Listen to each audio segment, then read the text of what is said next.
Hola, ¿qué tal? Buenos días a todos.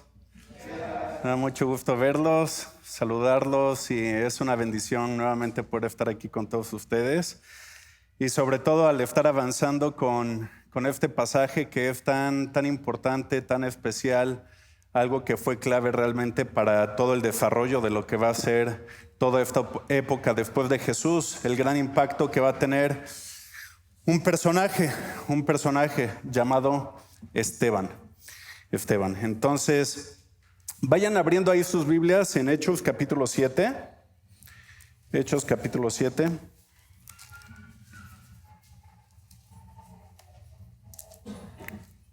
Ok, ya de entrada pueden ver que el capítulo es bastante largo.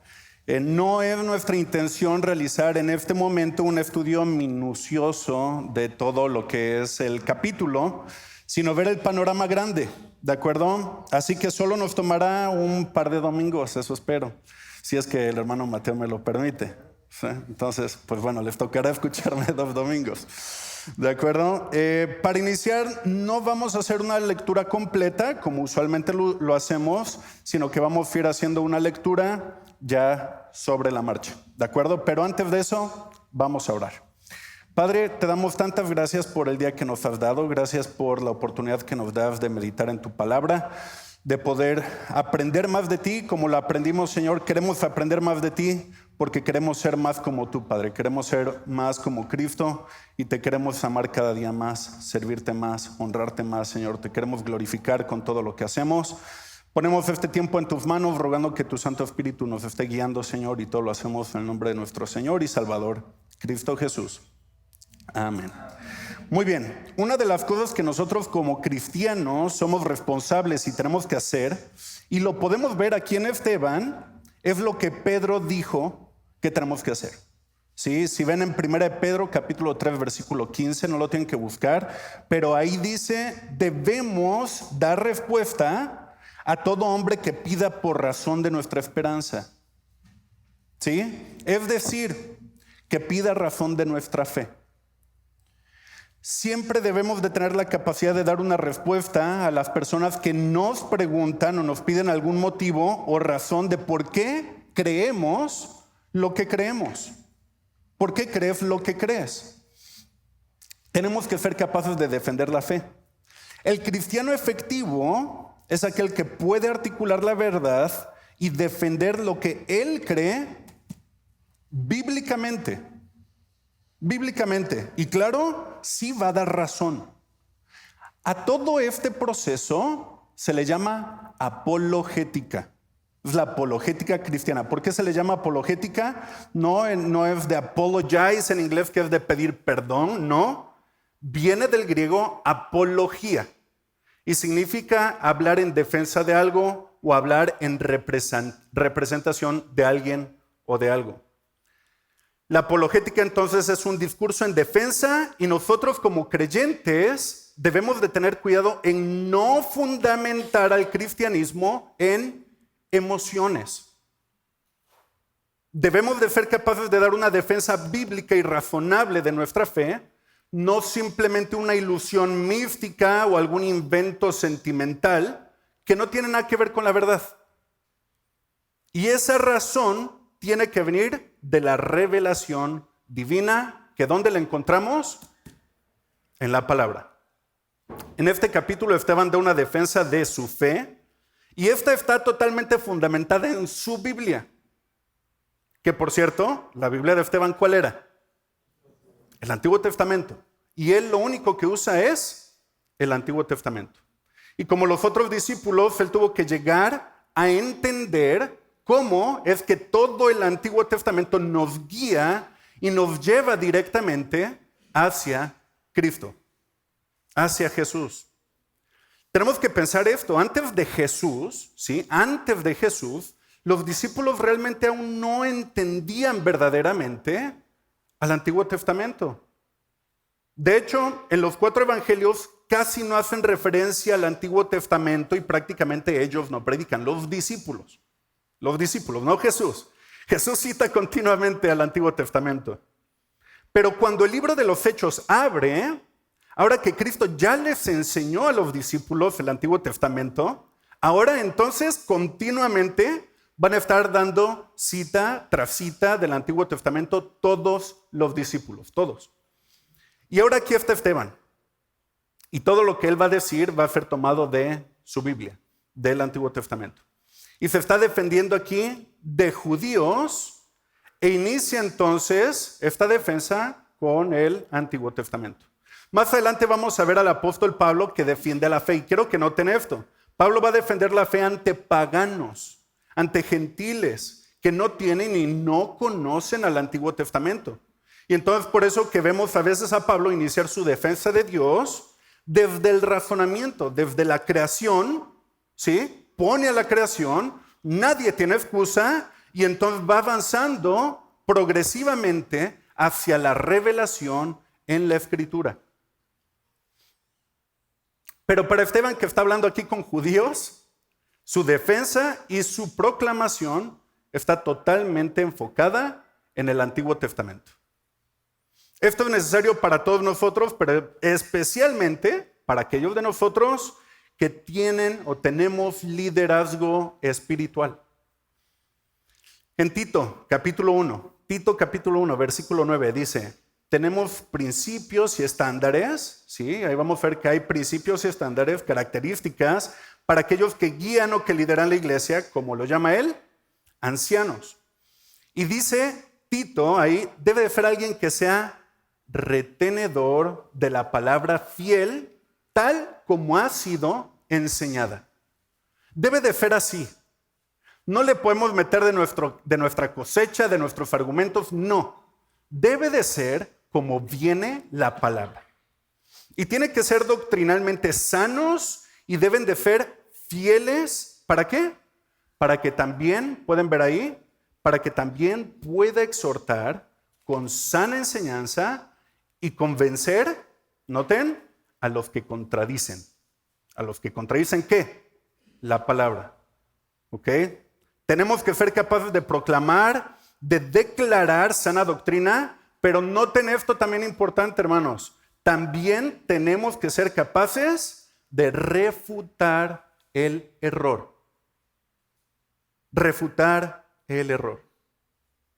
¿Por qué? Ahí mismo en el versículo 10 dice: porque hay aún muchos contumaces, habladores de vanidades y engañadores, mayormente los de la circuncisión, a los cuales es preciso que les tapemos la boca, que se callen, que ya no hablen más.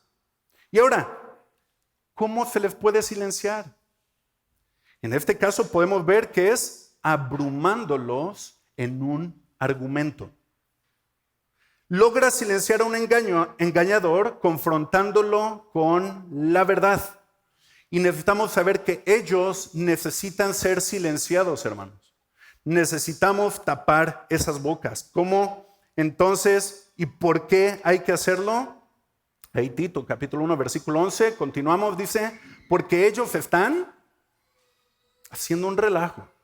Están trastornando casas enteras, enseñando por ganancia deshonesta lo que no conviene. Eso es lo esperado de estos falsos maestros. No solamente enseñan el error, sino que aparte lo están enseñando porque están persiguiendo el dinero de la gente. Están con otro interés en sus mentes. Por eso es que los ancianos, los líderes y todos los pastores deben de ser capaces tanto de proclamar la sana doctrina, pero también refutar, enfrentar el error. Debemos de dar una defensa, una apología. En Hechos capítulo 25, versículo 16, podemos ver a Pablo que está delante de Agripa y él se tiene que defender a sí mismo y también tiene que defender al evangelio. E inicia diciendo esencialmente que Pablo, que él mismo tiene el derecho de dar una defensa, de dar una apología. En Hechos 22 está delante de una multitud en Jerusalén y aquí nuevamente da y se usa esta misma palabra, una apología, una defensa delante de esta multitud en Jerusalén. Esto es lo que Pablo hacía en cualquier lugar a donde iba. Por un lado, proclamaba la verdad.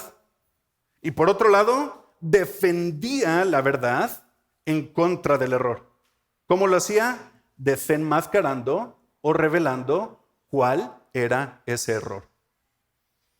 Filipenses capítulo 1, versículo 7. Perdón que estoy arrojándole citas, pero es que hay muchas citas, ¿ok? Filipenses capítulo 1, versículo 7 dice: como me es justo sentir esto de todos vosotros, por cuanto os tengo en el corazón y en mis prisiones y aquí viene la palabra clave, en la defensa y confirmación del evangelio.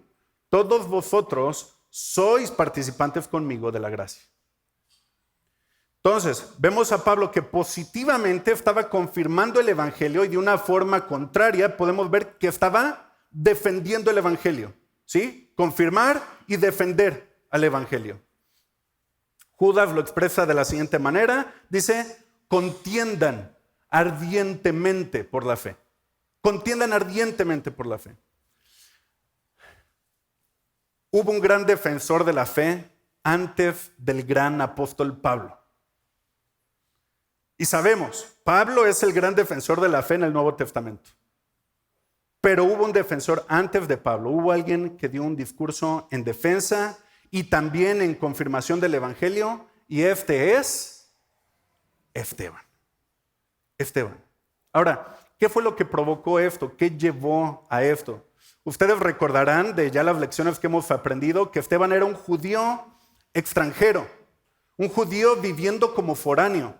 ¿Sí? Él fue seleccionado junto con otros 6 hombres, ya que algunos judíos de tierras extranjeras fuera de Israel y particularmente algunas viudas no estaban teniendo una apropiada atención, en específico con temas relacionados a la alimentación. ¿Sí? Es decir, los que estaban en el mundo griego se estaban quejando que como que los hebreos estaban atendiendo más a los de su propia raza, a los propios hebreos. Y entonces aquí los 12 discípulos, 11 más Matías, recientemente seleccionado, estaban preocupados por esto. Y entonces escogen a 7 judíos, y noten que van a ser 7 judíos, como lo llamaríamos hoy, helenísticos. ¿Sí? Es decir, que tienen un trasfondo griego. ¿Para qué? Para que pudieran servir en el ministerio. Estos 7 eran muy especiales. En el capítulo 6 aprendimos que debían de ser, estos que iban a seleccionar, debían de ser de buena reputación, llenos del Espíritu Santo y de sabiduría. Así que los escogieron a ellos, a estos 7. Esteban, como podemos ver en el versículo 5, ya ahí en Hechos, era un hombre lleno de fe y del Espíritu Santo, 6:5. Era un hombre lleno de fe y del Espíritu Santo. Y ahora Esteban tiene como tarea la de servir a las viudas. Esa es su responsabilidad. Él no es un apóstol como tal, ni tampoco es un profeta, pero Dios sí le dio dones especiales a él. Sí podía hacer incluso milagros. Y Esteban, por lo que podemos ver aquí, Esteban es un gran predicador. Gran predicador. El versículo 7 y 8 del capítulo 6 dice: y crecía la palabra del Señor, y el número de los discípulos se multiplicaba grandemente en Jerusalén. También muchos de los sacerdotes obedecían a la fe, y Esteban, lleno de gracia y de poder, hacía grandes prodigios y señales entre el pueblo. Entonces, Esteban estaba lleno de ¿qué, hermanos? Estaba lleno de gracia, de poder, de fe, de sabiduría y del Espíritu Santo. Y aparte era alguien de buena reputación. Esteban era increíble y está teniendo un gran impacto, y este es el sentido que vemos ahora en el versículo 9. Dice: entonces se levantaron unos de la sinagoga llamada de los libertos y de los de Cirene, de Alejandría, de Cilicia y de Asia, disputando con Esteban. Recordemos que Esteban es un judío entonces helenístico, es decir, que es parte del mundo griego, es decir, el mundo fuera de Israel.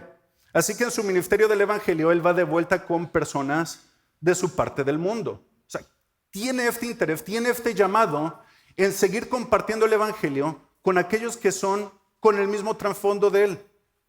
Así que está yendo a estas sinagogas de los judíos, que no son israelíes, y de aquellos que son de otros países. Quizás están en un peregrinar, tal vez se mudaron de algún otro lugar, pero lo que sí sabemos es que hablaban otro idioma y se colocan en una sinagoga. O sea, se reúnen ellos en una sinagoga, los foráneos. Para los que vivimos en Puebla, y aquí tengo a varios hermanos que estuvieron conmigo allá en Puebla, no era que habláramos otro idioma diferente, pero simplemente veníamos de un mismo trasfondo, entonces por eso queríamos estar allá juntos, queríamos estar reunidos meditando en la palabra de Dios. Nada más como contexto, existían aproximadamente unas 500 sinagogas en ese tiempo, en Jerusalén solamente, 500. Entonces, claro que habían personas que buscaban ciertas afinidades. Ahí en el versículo 10 vemos, ¿qué dice? Pero no podían resistir a la sabiduría y al espíritu con que hablaba. No podían, ya no podían hacer nada. Esteban ganó el debate con ellos, Esteban les ganó en el argumento. Y cuando dice que estaban disputando con Esteban, habla acerca de una discusión, sí, en donde estaban buscando razonar las cosas que estaban escuchando de alguna forma, en la que Esteban simplemente los superó. Les ganó en el argumento y ellos no podían soportar, no podían resistir cómo hablaba. Hermanos, ¿qué suelen hacer las personas a las que les has ganado en un debate y que ya no te pueden dar más argumentos? ¿Qué suelen hacer? Te atacan. Atacan ya, no al mensaje. Atacan a la persona y por ende trastornan el mensaje, o eso es lo que quieren hacer. Y estoy seguro que casi todos aquí hemos tenido este tipo de experiencia cuando enfrentamos algún conflicto. Entonces, estos fariseos indujeron a hombres a decir entonces, le hemos escuchado hablar palabras blasfemas. Es un blasfemo. Y aparte noten, ¿en contra de qué? En contra de Moisés. ¿Y en contra de quién más? De Dios. Claro que Esteban no hizo nada de eso. Todo es mentira. Todos son falsas acusaciones. Hechos capítulo 6, versículo 12. Dice, después soliviantaron al pueblo, a los ancianos y a los escribas. Y arremetiendo, le arrebataron y le trajeron al concilio. Y pusieron ahí, noten, iban prevenidos, pusieron testigos falsos que decían, este hombre no cesa de hablar palabras blasfemas. Y noten ahora contra qué. Contra este lugar santo, el templo, y contra la ley. ¿Ya vieron las 4 acusaciones que hacen en contra de Esteban?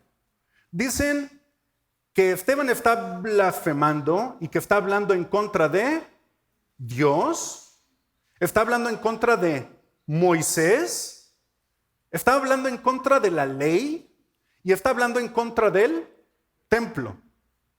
4 puntos. Hermanos, ya con eso están incluyendo todas las cosas a las que le puedes blasfemar. Ya. Lo estaban acusando de hacer todo mal. Esteban, todo mal. Los 4 puntos, mal. Y dice en el versículo 14, pues es que le hemos oído decir que este Jesús de Nazaret va a destruir este lugar y que cambiará las costumbres que nos dio Moisés. Versículo 15, entonces, noten esto, todos los que estaban sentados en el concilio, al fijar los ojos en él, vieron su rostro como el rostro de un ángel. En medio de todo el juicio, en medio de todas las falsas acusaciones en contra de él, aún así a Esteban lo veían en total calma. Estaba tranquilo. Él estaba en paz, porque él sabía que estaba donde tenía que estar. Y aquí está. Entonces, está en este concilio. Es el Sanedrín. Está en el Sanedrín. Hay que aclarar que Esteban había sido cristiano únicamente por algunas semanas, tal vez meses a lo mucho. Y lo que él comparte a continuación en estos versículos es un asombroso entendimiento del Antiguo Testamento y de la teología cristocéntrica antiguo testamentaria. Esto no lo adquirió en las primeras semanas en las que fue salvo, por supuesto. Él, al ser un judío, él se sabe perfectamente el Antiguo Testamento. Y la acusación aquí es que él entonces ha blasfemado todo lo santo para el judío. Ha blasfemado a Dios, ¿a quién más? Moisés, a la ley y al templo. Así que ahora se va a defender de tales acusaciones. El sumo sacerdote, que en ese entonces recordemos que era Caifás, le dice: ¿es esto verdad? ¿Has blasfemado a Dios? ¿Has blasfemado a Moisés, a la ley, al templo? Hermanos, los fariseos no saben lo que les espera. Tal vez pensarían que Esteban les iba a rogar por misericordia o algo por el estilo, ahí al estar en el juicio. Claro, debían de haberse imaginado un poco del hecho de que los fariseos de la sinagoga que lo estaban condenando habían sido completamente abrumados por la sabiduría de Esteban. Y ellos aquí creen que ya lo estarán enjuiciando ante las personas más brillantes, con más agudeza intelectual, los más estudiosos, los que tienen mayor preparación bíblica. Ya lo tenemos. Ahora, si de este Esteban no se va a salvar, no va a poder en contra de ellos. Podemos ver algo. Ellos están enojados. Están enojados. ¿Qué tan enojados? Tan enojados que lo llaman un blasfemo. ¿Y saben qué es lo que se le hace a los blasfemos en esos tiempos? Muerte. Muerte. Así que el capítulo 7, entonces, va a ser la apología. Es decir, la defensa, la proclamación de la verdad por una parte y por otra parte, el enfrentamiento de la falsedad. Toda va a provenir de la Biblia, de las escrituras del Antiguo Testamento. Y hermanos, esto es aún más que solo una defensa. Es una proclamación directa que toda la escritura guía directamente al Evangelio, guía directamente a Cristo. Nuevamente hay que recordar que lo que están haciendo acá es validar y confirmar la veracidad total del Antiguo Testamento. Es lo que Esteban le está diciendo. El Antiguo Testamento es absolutamente verdad. Es absolutamente cierto. No está haciendo uso de argumentos filosóficos ni de argumentos racionales y de lógica moral. No está haciendo eso. Él únicamente va recitando y recorriendo pasaje tras pasaje de las Escrituras. Y todo lo que Esteban se refiere es a una validación nuevo testamentaria del Antiguo Testamento. Es decir, todo lo que le estamos contando está acorde con el Antiguo Testamento. Entonces, Esteban tiene varios objetivos en mente.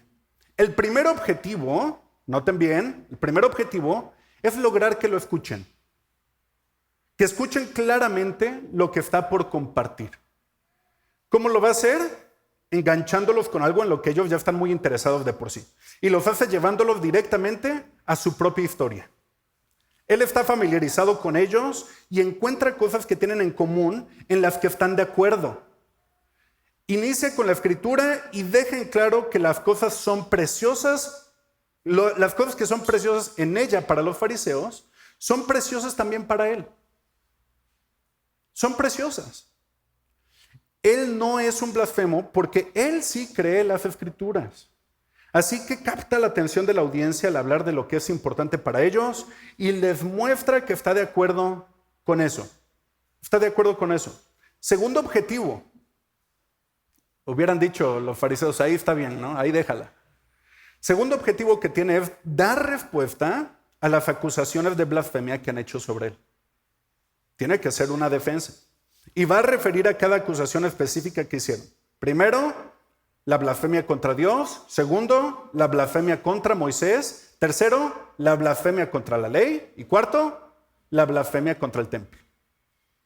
Y ahora que tiene su atención al hablar de lo que les interesa, entonces, y que ya ha encontrado estos puntos de acuerdo y que aparte ha dado respuesta ante los cargos que están haciendo en contra de él de blasfemia, El tercer objetivo que va a ser es muy, muy importante.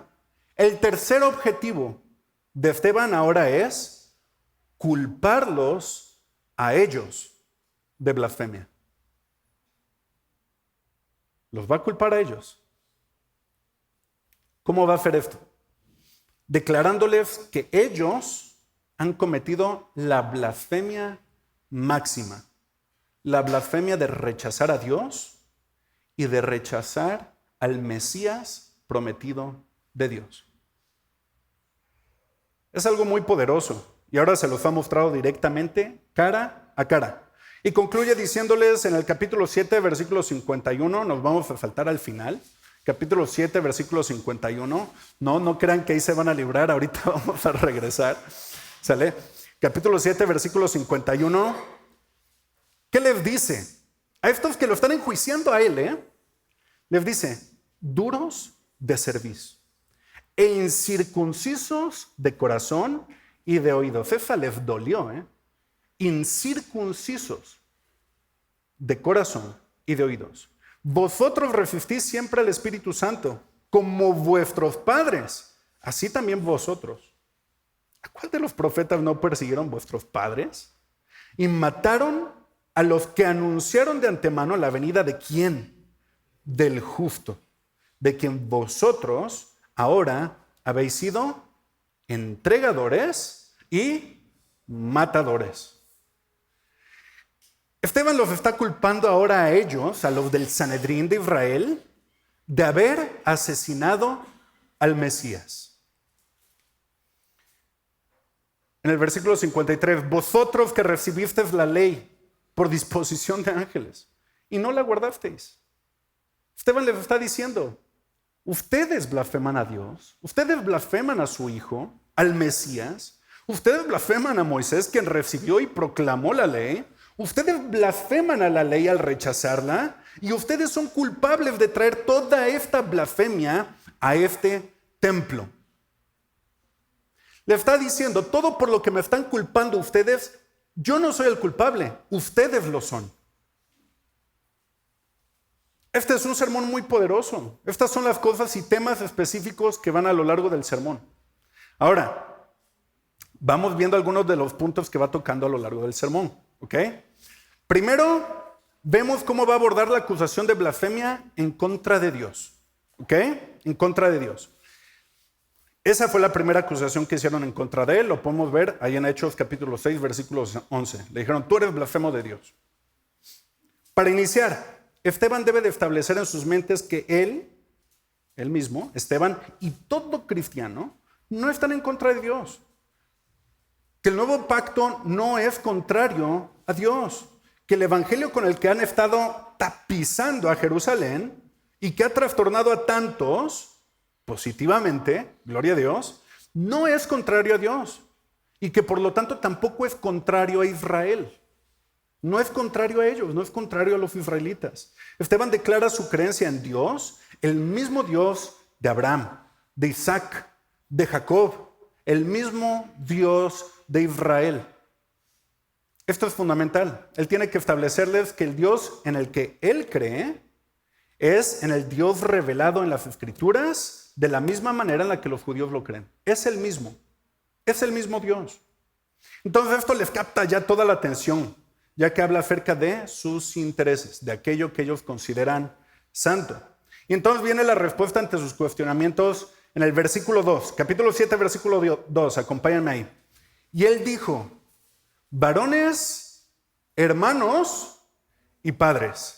Probablemente la mayoría de la audiencia iban a ser judíos que han estado siguiendo todo este tema. Judíos de diversas sinagogas, tanto locales como extranjeras. Ahí se juntaban. Y cuando aquí habla de los padres, se está refiriendo a estos oficiales del Sanedrín. O sea, les está, y Esteban sabe a dónde va a llegar con esto, pero les dice, varón, hermanos y padres. Como que, ¿no? Dice, nada, bueno, sí nos considera los padres. Ok. Y no empieza a hablar, y empieza a hablar acerca de Dios e inicia haciendo el uso del nombre más exaltado de Dios. ¿Cuál es ese? El Dios de gloria. ¿Saben cuántas veces tenemos el uso de este nombre en el Antiguo Testamento de esta forma idéntica? Es decir, el Dios de gloria.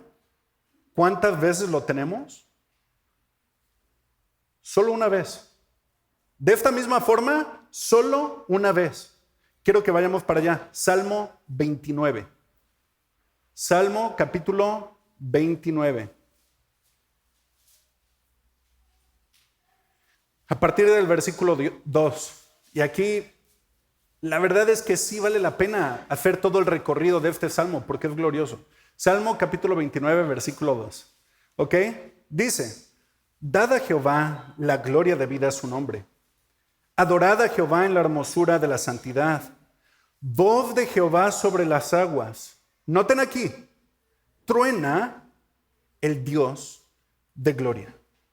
Jehová sobre las muchas aguas. Voz de Jehová con potencia. Voz de Jehová con gloria. Voz de Jehová que quebranta los cedros. Quebrantó Jehová los cedros del Líbano. Los hizo saltar como becerros. Al Líbano y al Sirión como hijos de búfalos. Voz de Jehová que derrama llamas de fuego. Voz de Jehová que hace temblar el desierto. Hace temblar Jehová el desierto de Cades. Voz de Jehová que desgaja las encinas y desnuda los bosques. En su templo todo proclama su gloria. Jehová preside en el diluvio y se sienta Jehová como rey para siempre. Jehová dará poder a su pueblo. Jehová bendecirá a su pueblo con paz. Qué increíble declaración de la gloria de Dios. Todos lo conocían. Este salmo reúne tantos componentes que forman a la gloria de Dios. Sabemos, y todos ustedes saben, que en el Antiguo Testamento Dios es conocido por muchos nombres, ¿cierto? Jehová Nisi, Dios es mi estandarte. Jehová Jireh, el Dios que provee. Jehová Rafa, el Dios que sana. Jehová Shalom, el Dios de paz. Jehová Raá, el Dios que pastorea. Jehová Sabaoth, el Dios de los ejércitos. Jehová Shammah, el Dios omnipresente. Jehová Elión, el Dios más alto. Para todos ellos, estos son las partes que conforman al Dios de toda gloria. Y Esteban está usando este nombre. Esteban les declara que él cree en este Dios de gloria.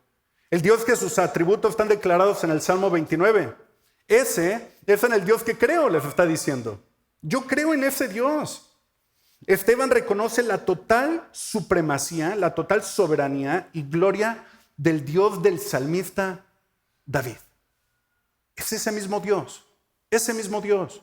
Y escoge un salmo de David porque, claro, David es uno de los grandes héroes de Israel. Grandes héroes. Esteban tuvo la oportunidad de ver. Él pudo ver al Dios de gloria. Más adelante vamos a ver esa parte. Es glorioso. Versículo 2, continuamos. Dice, oíd, ya en Hechos 7, 2. Oíd, el Dios de la gloria apareció a nuestro padre Abraham, estando en Mesopotamia, antes de que morase en Harán.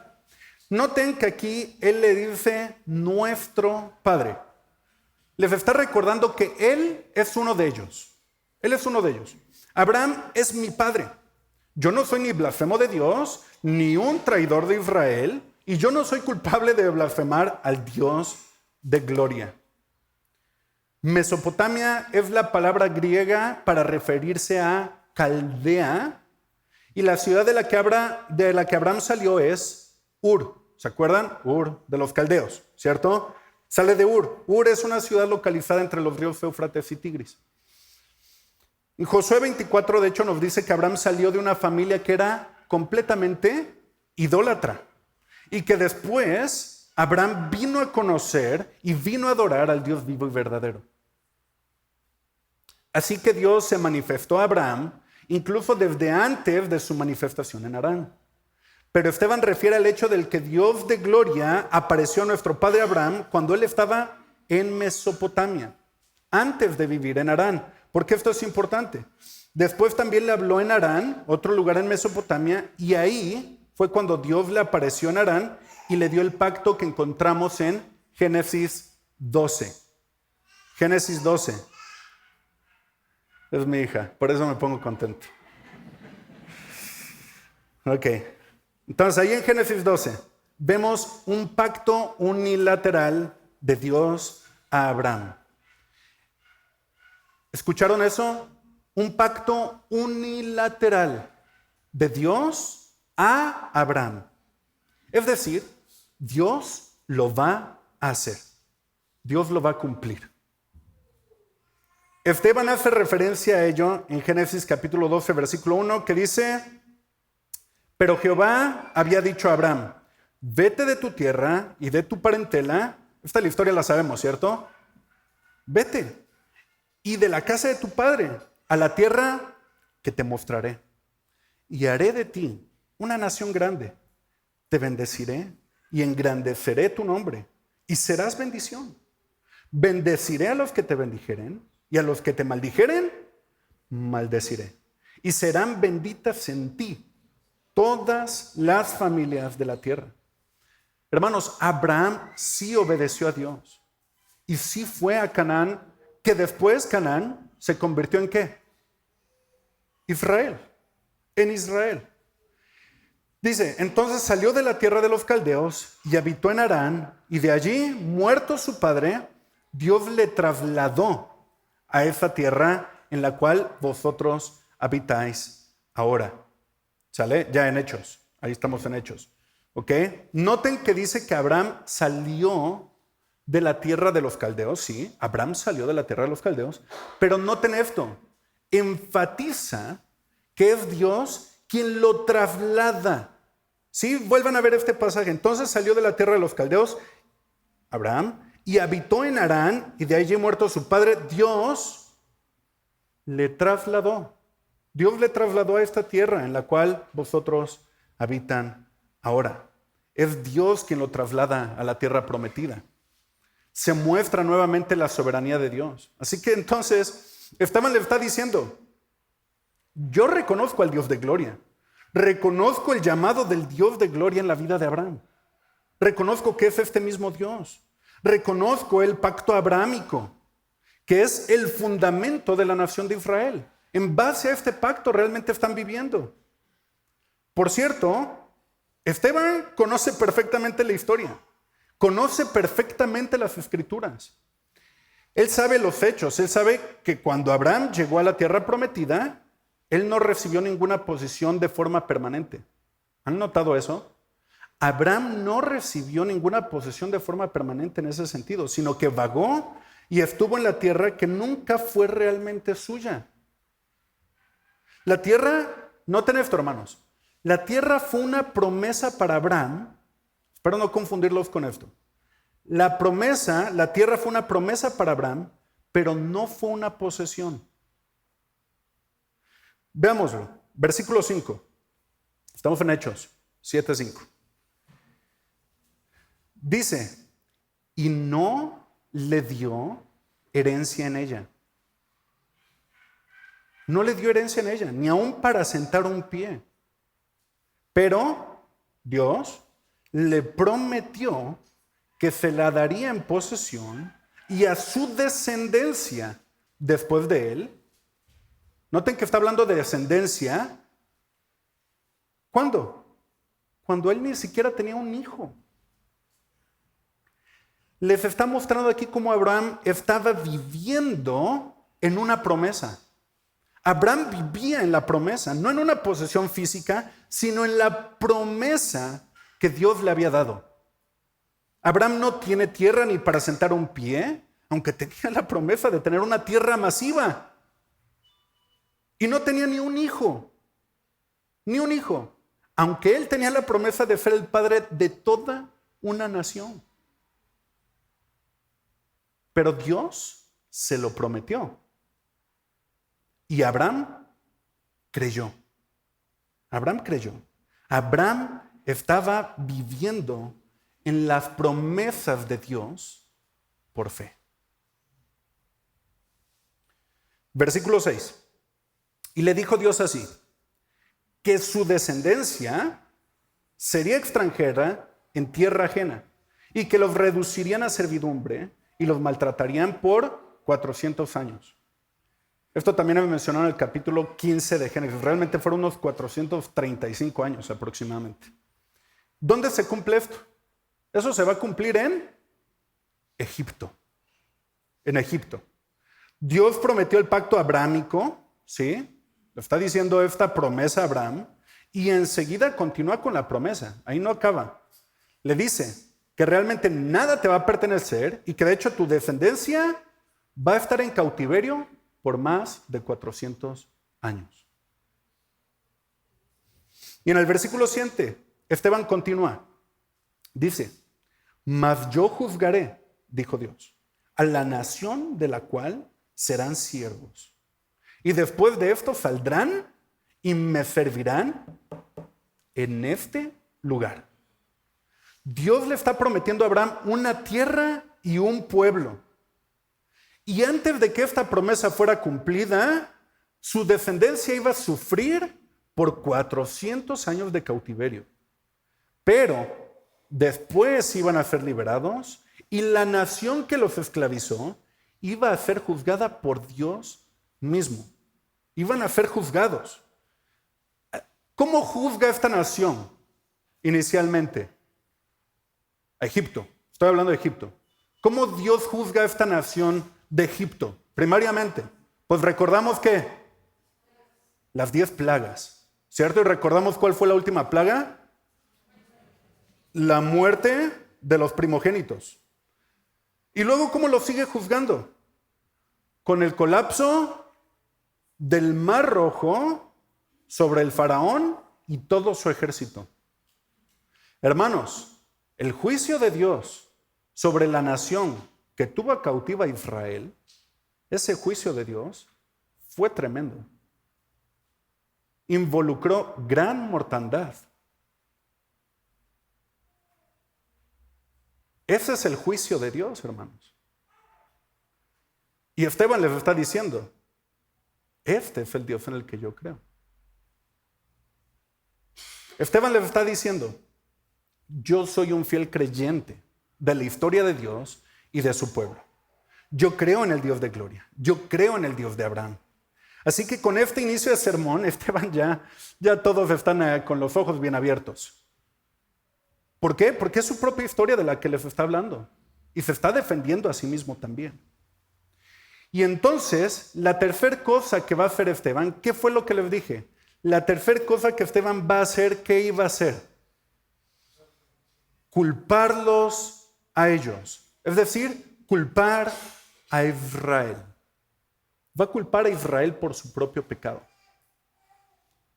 Y eso es lo que empieza a hacer en el versículo 8. Al pasar de los tiempos de Abraham, al tiempo de los patriarcas Isaac, Jacob, José, esta parte de la historia de Israel va a ser una acusación directa. Ellos como que todavía no la entienden, pero va a ser una acusación directa. En el versículo 8 nuevamente dice, y le dio el pacto de la circuncisión, y así Abraham engendró a Isaac, y le circuncidó al 8º día. E Isaac a Jacob, y Jacob a los 12 patriarcas. Todo esto es bien conocido por los judíos, hermanos. Todos son descendencia de ellos. Esteban lo conoce, al igual que cada uno de ellos, y se identifica de esa forma con ellos. En el versículo 9, ahora sí, inicia una acusación directa. Dice, los patriarcas, estos que ustedes pueden considerar nobles y buenos, como ustedes crean que sean, los patriarcas de la nación de Israel, ellos fueron envidiosos. Ellos envidiaron a José. Los patriarcas, ahí dice, los patriarcas movidos por envidia, vendieron a José para Egipto, pero Dios estaba con él. José realmente había sido apartado por Dios para una bendición especial. Eso lo sabemos. Lo que ellos pensaron para mal, Dios lo usó para bien. Dios tiene un lugar especial en el plan de Dios. Dios tiene un plan especial para José. Y Rubén, si es que lo recuerdan, era el mayor de los 12, ¿sí? Mayor de los 12, pero Rubén, ¿qué había hecho? Él renunció a los derechos de su primogenitura, que por cierto eran muy importantes. Renunció a sus derechos de primogenitura por un crimen que hizo.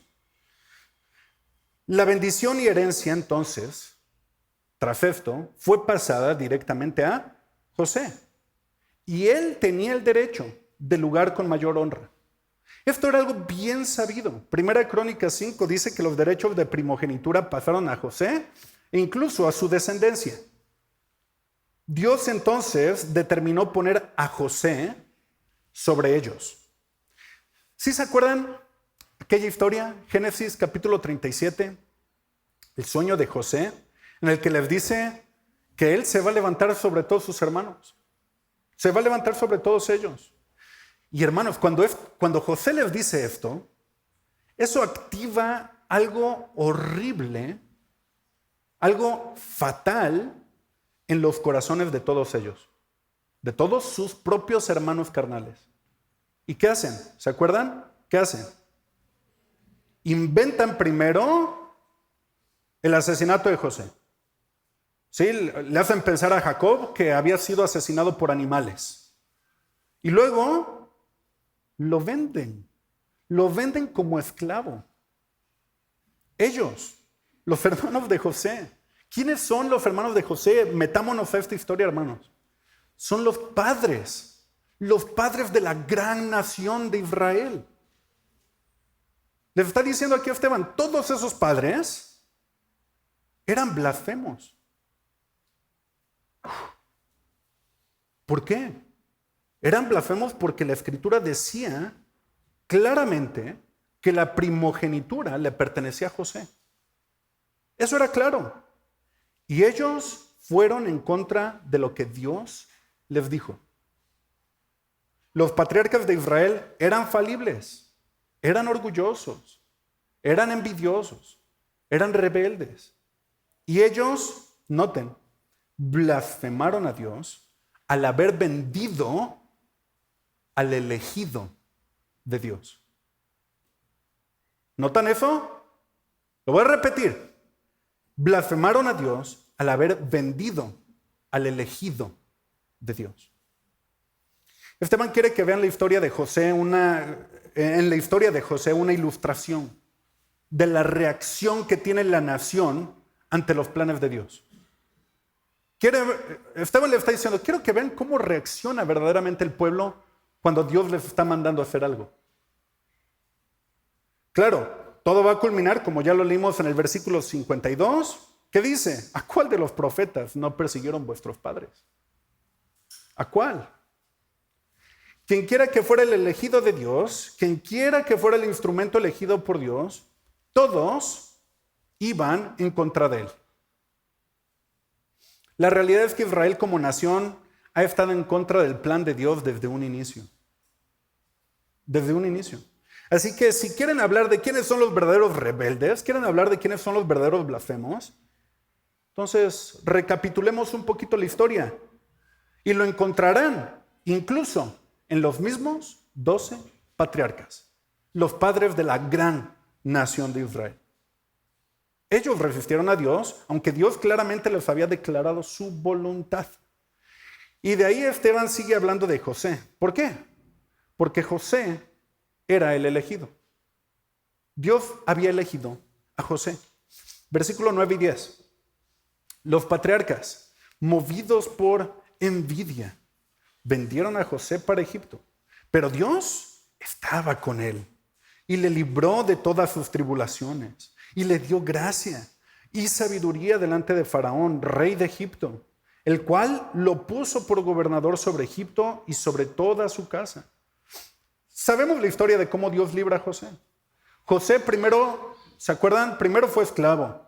Luego fue falsamente acusado por hacer algo inmoral con la esposa de Potifar. Termina en la cárcel. Y ahí en la cárcel empieza a interpretar los sueños.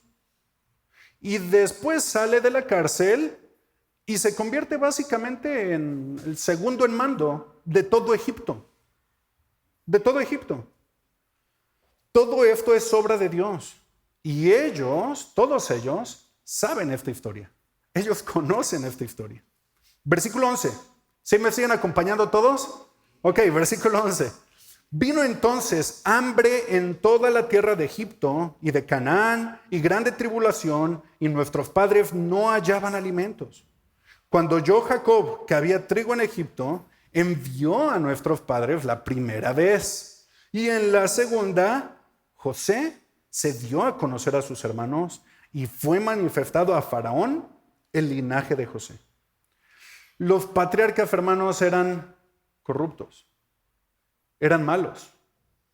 Literalmente vendieron a su propio hermano como esclavo. José sufrió, pero Dios le libró y lo puso en una posición de honra. Vemos en José la sombra de Cristo. ¿Lo pueden ver? Cristo también fue vendido por sus hermanos judíos. Vendido por un precio miserable. Pasó por sufrimiento y tribulaciones. Pero después se levanta como el libertador mismo de las personas que lo vendieron a esclavitud. José se volvió en el salvador de aquellos que lo condenaron.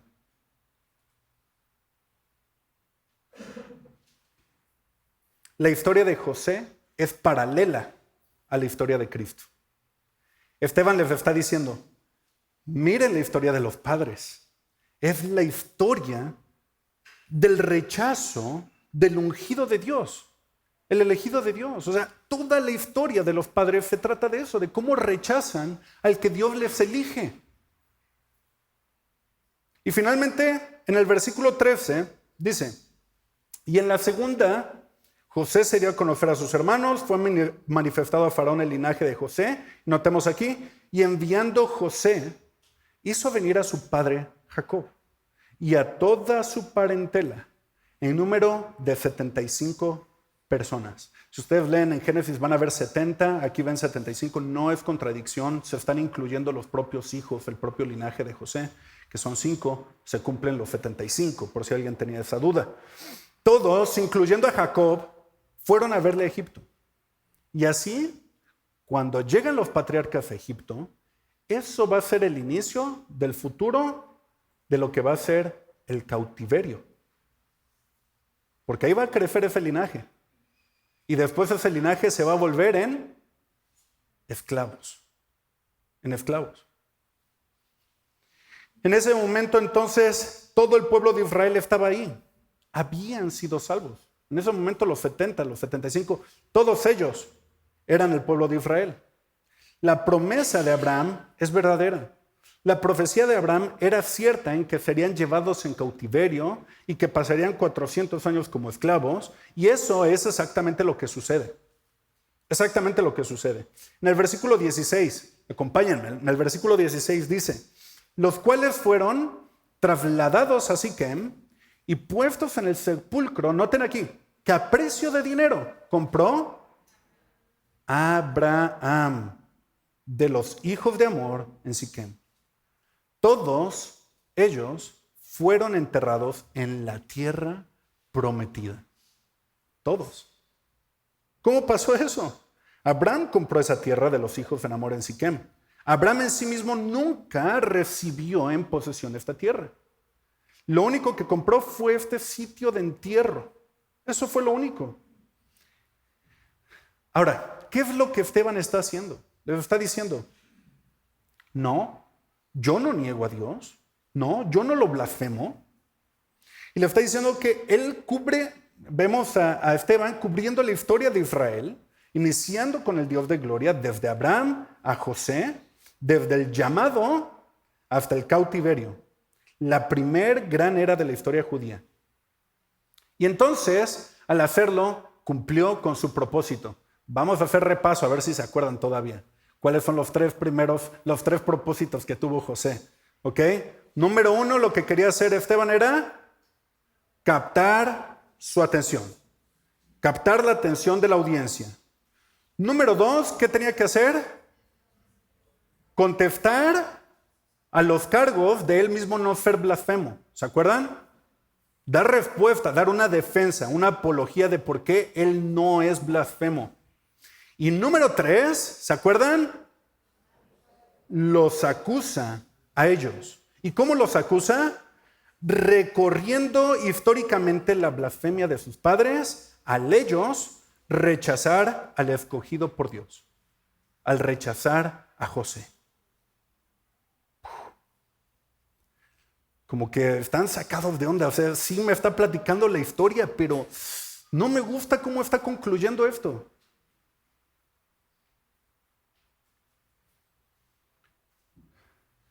Todo esto está colocando a estas personas, a todos ellos en el Sanedrín, bajo la acusación de lo que le han hecho, de lo que han practicado con Cristo mismo. Ya que ellos han repetido la historia. Han repetido lo mismo que los padres. Para concluir, hermanos, ¿qué lecciones podemos aprender de Esteban? Seamos valientes cuando compartimos el Evangelio, aún en las peores circunstancias. Seamos valientes al compartir el Evangelio. También seamos bíblicos cuando compartamos el Evangelio. No inventemos, no estemos con moral, con ética, con filosofía. No inventemos. Vamos con la Biblia. Vemos que Esteban declara a las personas de Dios su poder, declara la soberanía. ¿Cómo? Relatando la misma historia. Pueden ver la soberanía de Dios a lo largo de la historia. Declara la fidelidad de Dios en el cumplimiento de sus promesas. Y noten, uno de los puntos, el punto más relevante, muestra que toda la Escritura, toda la Biblia, se mueve y apunta directamente a Cristo. Directamente a Cristo. Claro, también lo hace recalcando la ceguera, la ciega incredulidad y hostilidad que ha habido a lo largo de la historia en contra de la verdad. Hermanos, ¿quién es la verdad? Jesús es la verdad. Ellos estaban en contra de la verdad. Esteban conoció a la verdad. Y como lo vamos a ver más adelante, Esteban vio cara a la verdad en persona, a Cristo en persona. Esto lo dejaremos para la siguiente. ¿Ok? Nos falta ver la defensa ante las acusaciones de blasfemia en contra de Moisés, en contra del templo y en contra de la ley. Todavía nos falta eso. Nada más llevamos un punto. Pero ya los voy a dejar hasta acá. ¿Sale? Que el Señor les bendiga. Hermano Matt, por favor.